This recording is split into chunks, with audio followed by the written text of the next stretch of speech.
ఫ్రీగా కావాలి.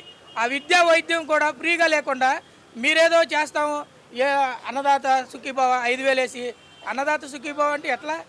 విద్య కావాలి, ప్రతి మనిషి ఇంగ్లీష్ చదువుకోవాలని గవర్నమెంట్ స్కూల్లో ఇంగ్లీష్ పెట్టారు. ఇప్పుడు ఆ గవర్నమెంట్ స్కూల్స్ అన్నీ కంప్లీట్గా క్లోజ్ అయిపోయే సమయం వచ్చింది. అలాగే ఇప్పుడు కాలేజీలు కట్టారు, మెడికల్ కాలేజీలు 17 మెడికల్ కాలేజీలు కట్టిస్తే మీరు ఎక్కడో ఇప్పుడు 300 అడుగులు స్టాట్యూ పెడతామంటున్నారు ఎన్టీఆర్ గారిది.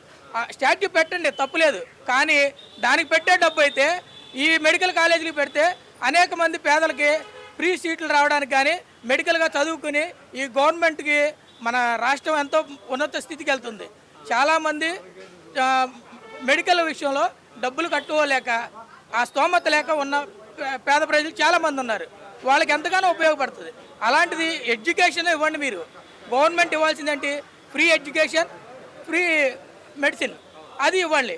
అది కాకుండా ప్రైవేటీకరణ చేస్తే రేపు తీసుకున్నవాడు ఏం చేస్తాడు? వాడు ఇంకా డబ్బులు దండుకోవడానికే చేస్తాడు, కానీ ఫ్రీగా ఏం సీట్ ఇవ్వడు కదా. మరి అలాంటప్పుడు ఎలా చేస్తారు వీళ్ళు? అది చేయడం కరెక్ట్ కాదు, అసలు పద్ధతే కాదు అది.